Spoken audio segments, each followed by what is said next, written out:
뮤지컬 배우가 되려면 꼭 전공을 해야 한다.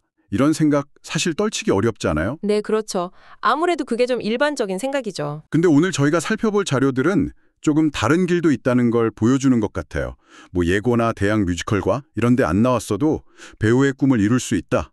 이런 현실적인 전략들. 맞습니다. 뭐 정규 교육 과정이 유리한 점이 분명히 있죠. 체계적인 훈련이나 또 네트워크 같은 거요. 그렇죠. 인맥도 무시 못하죠. 그럼요. 하지만 결국 무대에서 중요한 건 역시 실력이거든요. 보컬, 춤, 연기. 딱 이 세 가지죠. 핵심 역량. 네. 이걸 이제 비전공자로서 어떻게 효과적으로 준비할 수 있을까? 그 구체적인 방법들을 좀 파헤쳐 보죠. 좋습니다. 그럼 가장 먼저 역시 자료에서도 제일 중요하다고 나오는 게 바로 보컬이네요. 맞아요. 가장 중요하고 또 가장 오래 준비해야 하는 부분이라고들 하죠. 특히 우리나라 뮤지컬 배우들 와, 노래 실력이 뭐 세계적으로도 알아준다고 하잖아요. 수준이 정말 높습니다. 그래서 단순히 나 노래 좀 한다, 뭐 과거에 성악 좀 했다, 이걸로는 사실 부족할 수 있어요. 아, 그냥 기술만 좋다고 되는 게 아니군요. 네. 자료들에서 공통적으로 강조하는 게 그 기술적인 부분에 더해서 노래 안에 어떤 소울, 그러니까 배역의 감정을 제대로 실어내는 연기력, 이게 정말 필수라고 얘기해요. 기술이랑 감성. 아, 이게 같이 가야 하는 거네요. 듣기엔 쉬운데 이게 참 어려울 것 같은데요. 그렇죠. 그래서 오디션 자체에 대한 이해도 좀 필요합니다.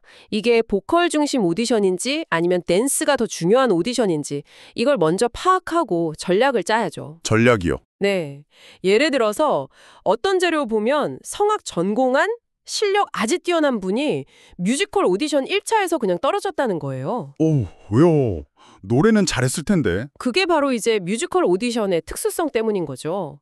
뭐랄까 경험이나 전략이 부족하면 실력 발휘가 어려울 수 있다는 걸 보여주는 사례예요. 아, 그럼 보컬 준비는 좀 구체적으로 어떻게 하는 게 좋을까요? 제일 좋은 건 실제 뮤지컬 경험이 많은 선생님한테 배우는 거라고 하네요. 예를 들면 뭐 뮤지컬 배우 출신이라던가. 아, 현장 경험이 있는 분. 네. 아니면 관련 전공자분들. 그래야 이제 뮤지컬 발성이나 곡 해석, 또 오디션 노하우 이런 걸 제대로 배울 수 있으니까요. 확실히 다르겠네요. 그리고 또 중요한 게 피아노 반주에 맞춰서 노래하는 연습이요. MR도 물론 도움이 되지만 실제 오디션은 피아노 반주일 때가 많거든요. 아, 실전처럼. 그렇죠. 그 실전 감각을 익히는 게 필수라고 강조합니다. 네, 목소리에 그 소울 담는 거 중요하고 연습도 실전처럼 해야 하고. 자, 근데 무대는 또 보는 거잖아요. 이 움직임, 그러니까 춤은 어떤가요? 비전공자는 어떻게 접근해야 할까요? 모든 뮤지컬에서 보컬만큼 중요하진 않을 수도 있어요. 하지만 특히 앙상블 배우한테는 춤 실력이 거의 필수적이죠. 아, 앙상블은 특히요. 네. 그리고 코러스 라인이나 브로드웨이 42번과 같이 춤이 아주 중요한 작품들이 있잖아요. 네네. 쇼뮤지컬이라고 하죠. 네네. 활약한 군무가 많은. 맞아요. 그런 작품에서는 춤 실력이 거의 합격, 불합격을 가를 수도 있어요. 그렇군요. 어떤 자료 보니까 작성자 본인 경험담이 있던데 이 춤의 기본기로 발레를 엄청 추천하더라고요. 재즈, 탭, 심지어 아크로바틱 같은 다른 춤의 선이나 표현력이 확 달라졌다고? 그렇죠. 기초가 탄탄하면 응용이 잘 되니까요. 그래서 여기서 비전공자가 좀 전략적으로 생각해 볼 만한 특기가 두 가지 나오는 것 같아요. 네. 첫 번째가 바로 탭댄스입니다. 탭댄스요? 네. 이게 생각보다 탭댄스를 전문적으로 하는 배우나 탭댄스가 아주 중요한 작품이 그렇게 많지는 않아요. 아, 오히려 그래서 기회가 될 수 있다. 그렇죠. 익혀두면 경쟁에서 좀 유리할 수 있다는 분석이에요. 그리고 뭐 상대적으로 수강료 부담도 보컬 레슨보다는 좀 덜한 편이고요. 오, 현실적인 장점인데요. 경쟁률 낮고 비용 부담 적고 네. 그리고 두 번째는 아크로바틱이에요. 아크로바틱. 네. 몇몇 특정 작품에서는 이게 거의 필수 역량으로 요구되거든요.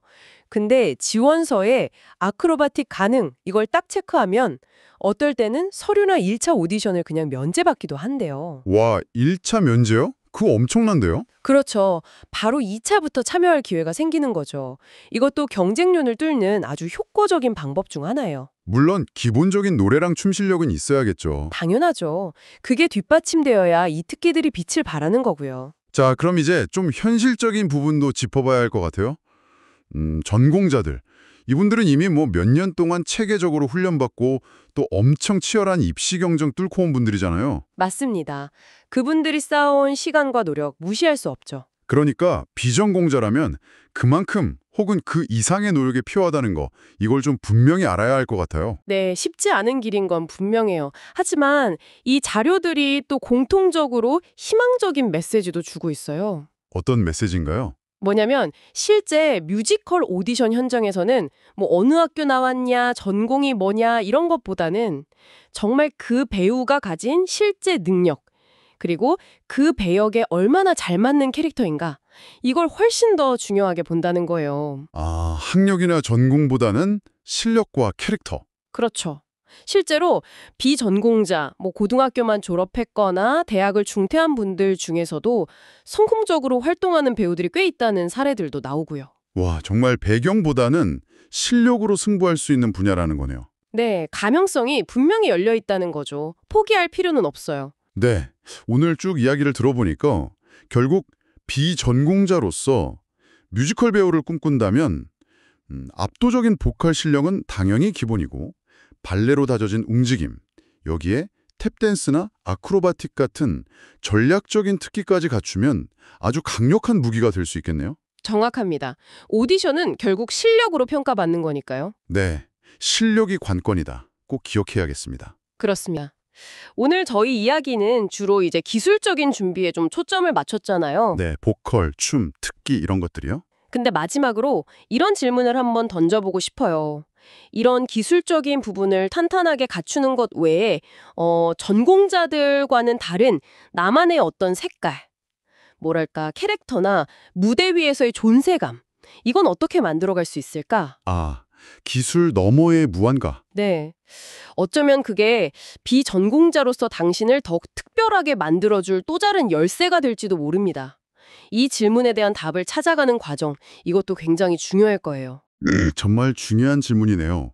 기술과 더불어 나만의 매력을 찾는 여정. 쉽지 않겠지만 기회는 분명히 있다는 말씀이시군요. 오늘 심층 분석 정말 유익했습니다. 네, 도움이 되셨기를 바랍니다.